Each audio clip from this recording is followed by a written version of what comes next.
Hi everyone, welcome back to the channel. So today we are at Yorkshire Wartime with 3rd Armoured Division, who I'm displaying with this weekend. And we've got a lovely camp set up, so I'm going to give you a quick walk around of the camp, show you some of the stuff, like this lovely M18 Hellcat and the Halftrack here. So at the start of the display, we've got the M18. If I twist this down and give you an extension, should be able to get a shot inside the turret there, hopefully. You see the M18 is an open-topped tank destroyer, so you get all of the visibility, but none of the defence. Very fast piece of equipment, but you do not want to be getting shot back at by tanks. You want to do the shooting and then get the hell out. Obviously things like mortars would be quite dangerous to the crew, especially if they're the later air-bursting ones going off in trees above the turret. You do not want to be under there, you want to manoeuvre as fast as possible. So this thing is built for speed and firepower, not manoeuvrability. Next up, we got one of the American Halftracks. This is owned by Stuart. This one is a gun transport half-track. So in the back, it's got 3 M19 19A4 30 caliber machine guns, the racks for the transported infantry squad to put their Garons and other assorted weaponry. I'll open the back door for you here. You can see the seating arrangement. Then all the gun racks, you've got the cradles for the 1919s, and then the driver and assistant position at the front.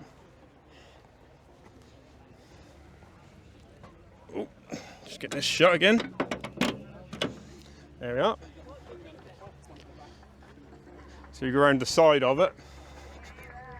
See, this is the driver's side, or the passenger side I should say, and that's got the full gun ring with the 50 cal up there on the trolley, so that can spin around the entire ring whilst also being in the cradle, so you can fire in any position you want. And then you can see the dashboard and the driver's compartment on the other side there. So a lovely example of a half-track.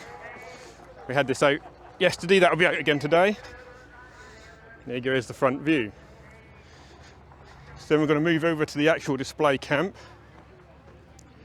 We've got an M5 Stuart light tank over here. It might be an M5A1, I'm not sure.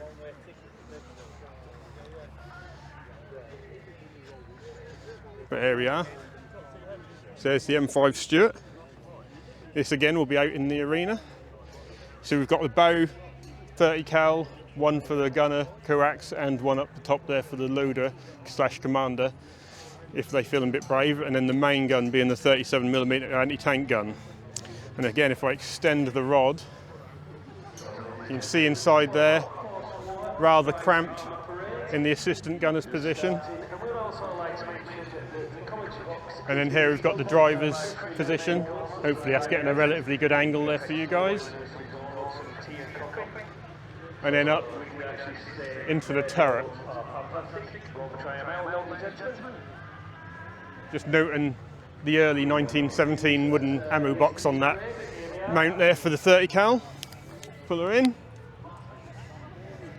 Right. Starting over at the actual camp now. We've got a bit of a weapons lineup. So we've set up the M2HB 50 caliber machine gun on the M1 anti-aircraft adapter. Note that we have the wrong cradle because my M1 cradle is broken in a way that only allows it to hold a 30 caliber. Apologies for any noise in the background, we've got some armoured vehicles running.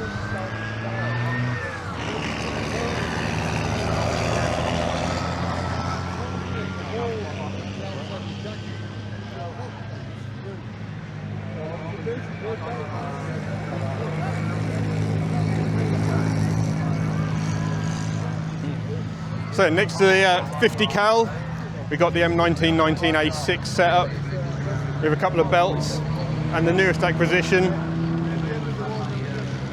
Picked the worst time to do this. Yeah. The M1 flamethrower down there. And have a look at Harry, who's doing tankers today. Show him your loadout. Hang on Harry, take the microphone. Right, so today I've kitted out in tankers gear. So what their issue is with the coveralls, nice cotton, nice and light in this heat.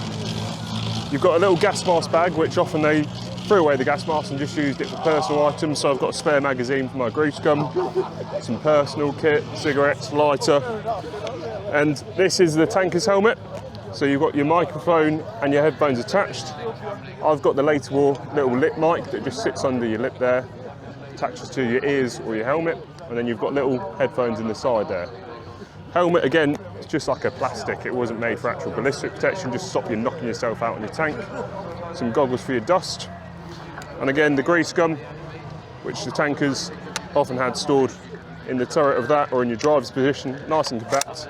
You bring the stock out, charge it up and you're ready to go. Right guys, so now we're going to have a look at the rest of the camp. So we'll walk around the side here first. We've got a small mortar pit with the 81mm mortar inside it. Harry's mortar. He's got a pack radio, some cratage and some tubage and shells. And the 81mm mortar obviously in the middle there. Then we're going to go around the side. Take a look in here at the radios. Oh, there.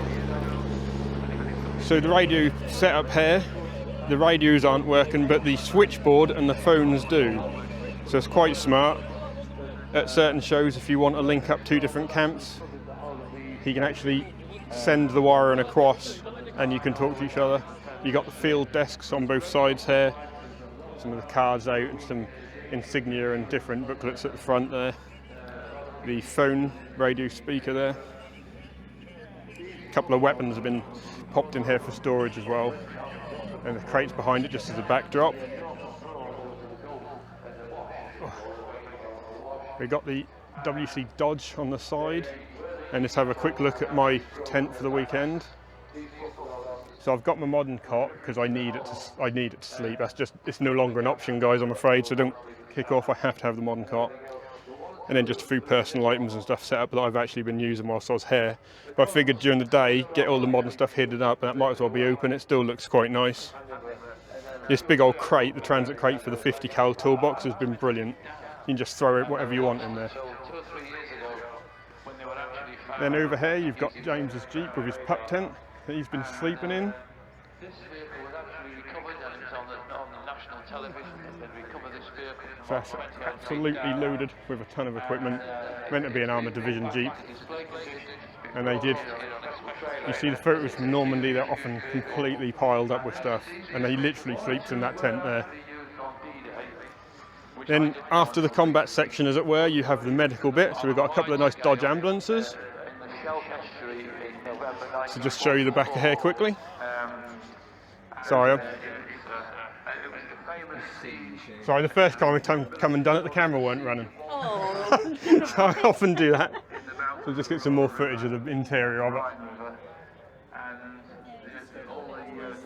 You'd thought I'd have got past that by now, but still need to stop running around doing videos whilst not actually recording. And then you've got the second ambulance here. This one's closed up at the back though. Then we've got a pair of pyramid tents, one of them set up as medical. That one's communal, so that's just what we use for doing bits and pieces. You've got your mermite and your litter here with your stretcher on it. The camera was turned off, so I've got to do it again. Just get some more footage of the internals this time so I can actually put it up. I couldn't believe it. I got all the way over there, did the whole lot, and then the camera was turned off. Now you know to check next time. I'm terrible, I'm always doing it. Heat is big. See, the pyramid tent looks pretty good. Representation. I mean, obviously they'd have proper whole medical hospitals tents, but what you can only do so much, and I think it looks damn good. The original stove there. A couple of guys have been on site for literally a week, so having a 5-minute nap where they can. And there you go, you've got the GMC set up with the little workshop. Cameras hanging off the side. Rep and rack with mine detector as well. And the rack is actually built to spec from one of the American manuals. Sorry buddy, you go to the front. And there's the actual GMC. And then you've got the Jeep there as well, same owner, Clive owns them. He's having a few minutes, so I'll leave him be. let's say. So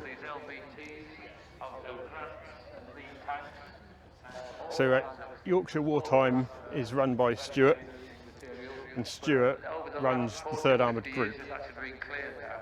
So a lot of the guys have been here all week setting up the actual show. I mean, I've been here 4 days, they've been here all week. They just need to get a bit of a rest every so often, some of them, because they're just worn off their feet.